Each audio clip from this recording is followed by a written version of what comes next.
Welcome to Whispers of Warcraft. Tonight, we drift into a story older than kingdoms, older than the rise of empires, older even than the first shimmering of moonlight on Kaldor's skin. A story woven from ancient forests, unbroken silence, and the deep pulse of the emerald dream itself. Settle your breath. Let your body loosen. Let your mind soften. You do not need to stay awake for this tale. Let sleep take you whenever it wishes. Now, let us begin. Long before mortals understood magic, long before the Sundering tore the world apart, the lands of ancient Kalimdor stretched unbroken from horizon to horizon. Imagine it now. A forest so vast it seems endless. Trees impossibly tall, their trunks wider than houses. Leaves layered like the folds of a great cathedral roof. Moonlight filtering through green shadows. The air rich with the scent of wet moss and earth warmed gently by the sun. There were no roads then, no stone structures, only narrow paths pressed softly into the soil by bare feet and patient creatures. Wisps drifted lazily through the undergrowth. Streams whispered across smooth rocks. Nothing rushed. Everything moved with the slow, steady rhythm of nature itself. In this world of quiet wonder lived two brothers, Malfurion and Stormrage. Malfurion walked with gentle steps, as though he feared disturbing the moss beneath him. Illidan walked with confidence, each step sharp and deliberate.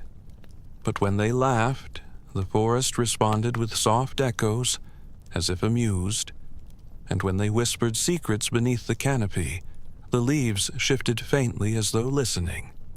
They were young then, just two elves exploring a world that seemed eternal. Yet time, even in ages of immortality, moves on. One evening, Malfurion wandered alone through the ancient woods. He often did. The forest made sense to him in ways the arcane never had. As the sun dipped beneath the horizon, a soft violet glow washed over the world. It was the hour the Kaldori called the quieting, when noise faded and every living thing prepared to rest. The trees stilled, the crickets hushed, even the breeze paused. In that deep silence, Malfurion felt something, not a sound, not a sight, a presence, as though the forest itself were turning its gaze toward him. He stopped walking. The air felt thick, warm, comforting. And then a voice, not spoken aloud but resonating in his mind, trembled through the stillness. A voice ancient beyond measure. A voice that carried the weight of mountains and the softness of moss. Child of the forest, it said. Come. Malfurion closed his eyes. The presence wrapped around him like sunlight dappling through leaves. And in a moment of clarity, he understood. Cenarius was calling. Cenarius did not teach through force or spectacle. He taught with patience. He taught by showing Malfurion that every living thing had a voice. You only needed to learn how to listen. Under his guidance, Malfurion learned to quiet the mind until he could feel the slow pulse of roots deep beneath the soil, to recognize the subtle shifting of trees as they communicated warnings or invitations, to sense despair in wilting leaves and hope in newly sprouting ferns, to hear the thoughts of creatures not in words, but in gentle impressions and emotions. This was not arcane magic. It was older, deeper, closer to the essence of life itself. Cenarius showed him how to breathe with the rhythm of the land, how to feel the heartbeat of the world, how to surrender the self and merge with something far greater. Day after day, year after year, Malfurion grew more attuned. Then, one night, Cenarius led him to a sacred grove where the air shimmered with green light. It is time, the demigod said, time to enter the dream. Malfurion closed his eyes. The world shifted. Entering the Emerald Dream was nothing like falling asleep. It was more like drifting sideways out of reality, like stepping beyond a curtain into a realm that existed alongside the waking world. The forest dissolved. A new forest emerged in its place, a forest brighter than any he had ever seen. Trees glowing faintly with inner life, water moving in strands of silver, air warm and thick with vitality. Everything there felt more alive, more real, more ancient. Here, Malfurion sensed the full breadth of the world's spirit. He could feel every root, every leaf, every creature, all connected in an unbroken web of life. The dream welcomed him like an old friend, even though they had only just met. Cenarius's voice echoed softly. This is the world as it should be. This is the blueprint of life. This is the heartbeat beneath the waking land. Malfurion walked barefoot along glowing moss, feeling warmth radiate through his steps. He inhaled deeply. It felt like breathing in centuries of peace. The dream was endless, and he was only beginning to understand its depth. While Malfurion learned the secrets of the dream, the waking world began to tremble. We will not speak of war here, not in sharp detail. This is a place for rest. But the world shifted. Arcane magic swelled. Power hungry for more power threatened the balance of nature itself. Malfurion felt disruptions ripple through the dream, faint at first, like distant storms. The roots whispered warnings. Animals stirred restlessly. Wisps flickered with unease. Balance wavered. Cenarius guided him gently. You must walk both worlds, Malfurion. The dream cannot be tended without tending the waking realm. And so, Malfurion returned, not to armies or battlefields, but to quiet moments where he could restore calm. He soothed wounded trees. He comforted frightened animals. He whispered healing to forests, trembling from the pressure of unchecked arcane power. Balance, he told himself, must be protected, not through force, but through understanding. Yet the world was changing faster than he could mend it. Malfurion found himself at a crossroads. Nature called to him. Tyrande pulled at his heart. Illidan walked a darker road, though still out of love for those close to him. 3 lives, 3 destinies, 3 paths intertwined. But here, for the sake of peace, we will not dwell on conflict. Instead, imagine Malfurion at the edge of a moonlit lake, sitting upon a smooth stone. The lake still. The sky reflected perfectly in its surface. He contemplates not power, not victory, but responsibility. He listens to the faint hum of distant spirits, to the quiet movement of water, to the subtle inhale and exhale of the forest. Every choice has weight. Every action ripples outward. And though he cannot know the future, he knows the world must survive. He closes his eyes and breathes slowly. The lake breathes with him. The trees breathe with him. The dream breathes with him.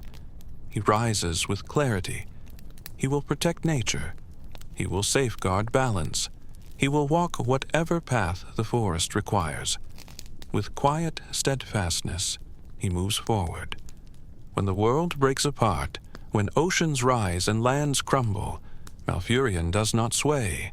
He stands like an oak in a storm, bending but unbroken.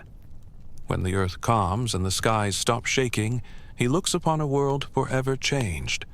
But life remains, roots persist, seeds survive, and the dream whispers hope even through sorrow. Malfurion moves through the wounded forests with hands outstretched. He touches bark scorched by arcane fire. He kneels in soil that trembles from upheaval. He presses a palm over the heart of a fallen trent and listens for lingering warmth.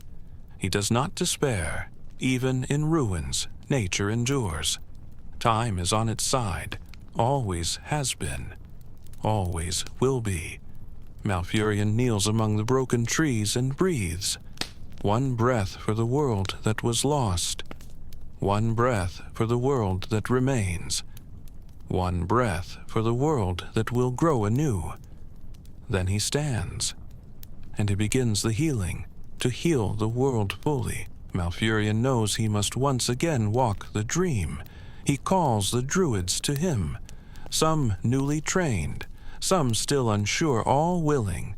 In sacred barrows carved into hillsides and sheltered groves, the druids lie down upon stone beds softened with moss.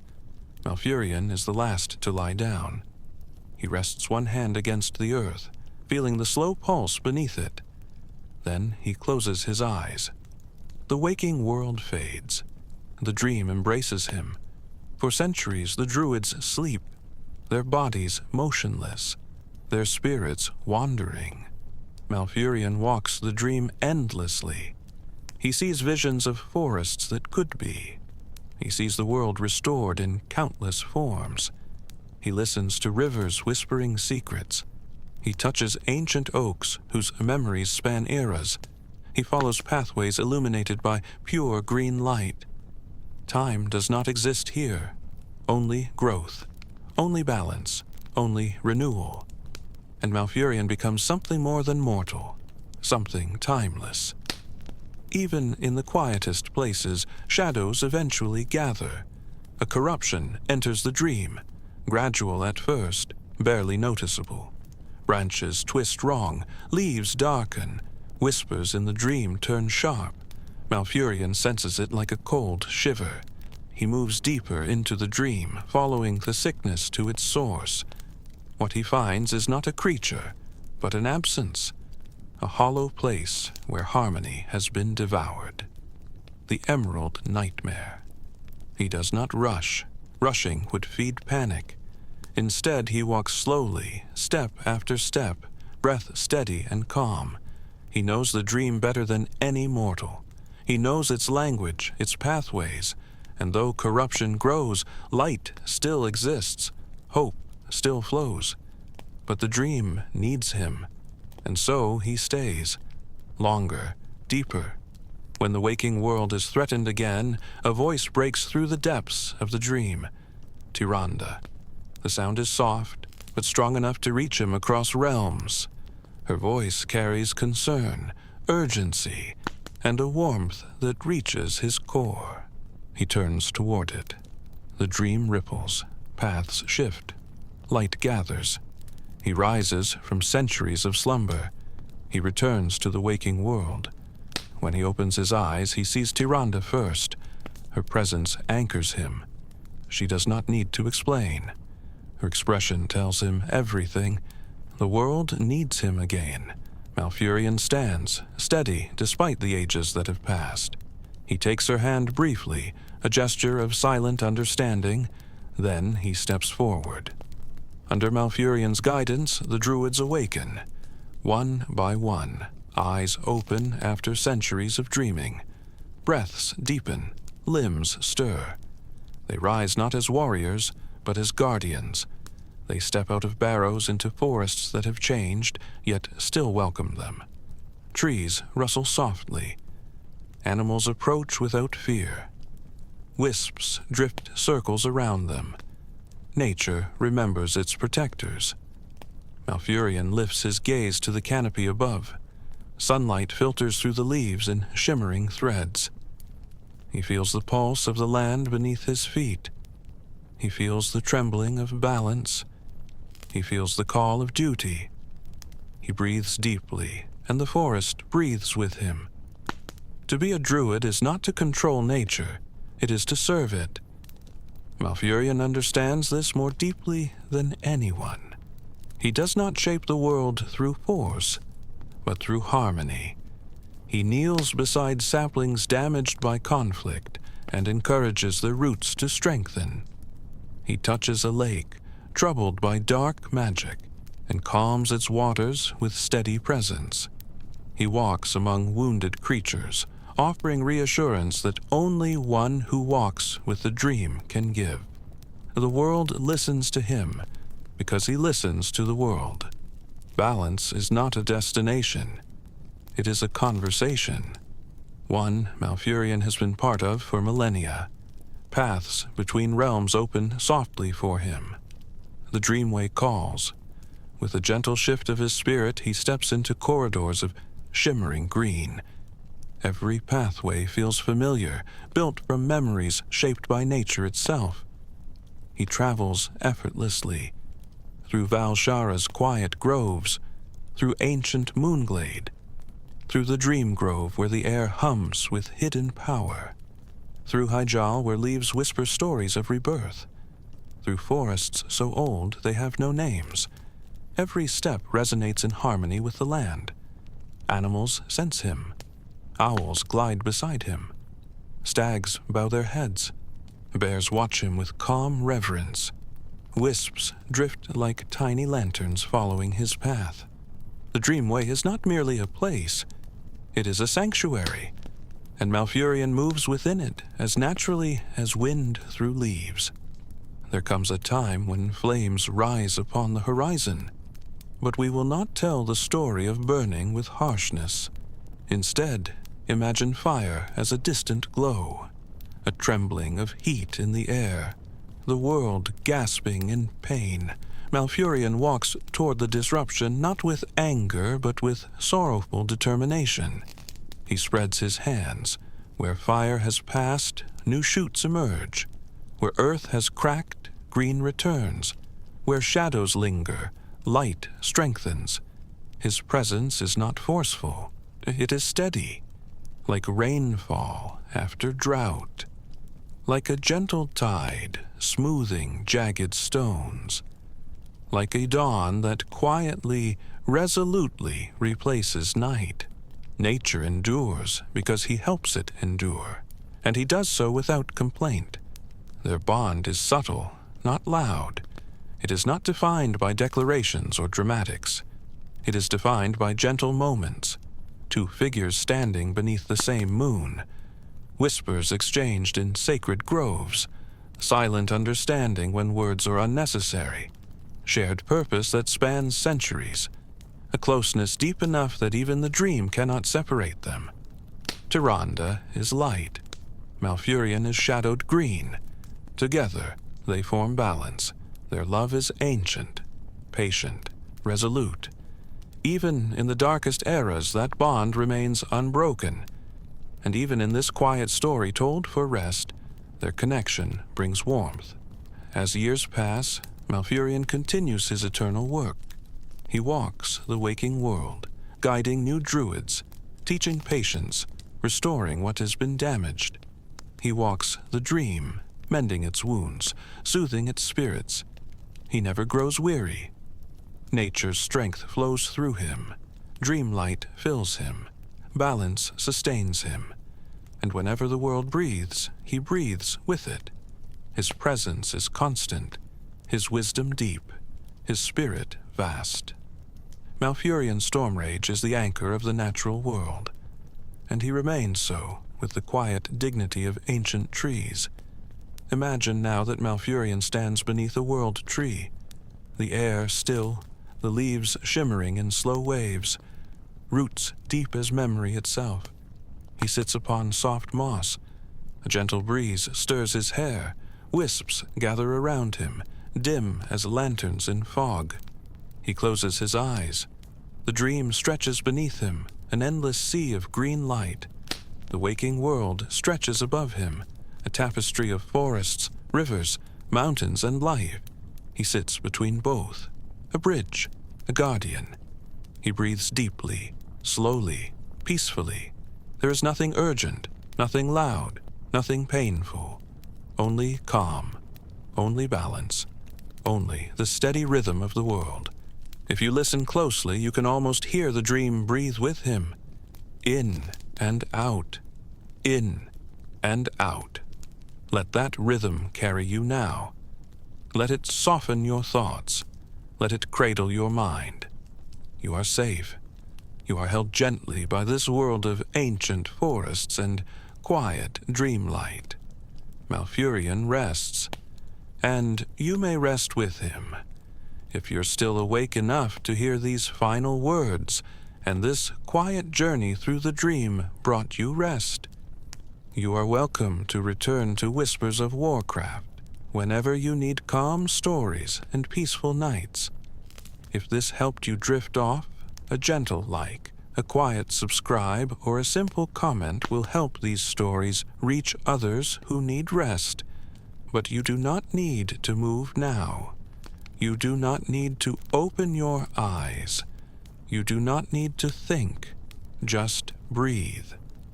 Just drift. Just sleep. Good night, traveler. From Whispers of Warcraft, sleep deeply.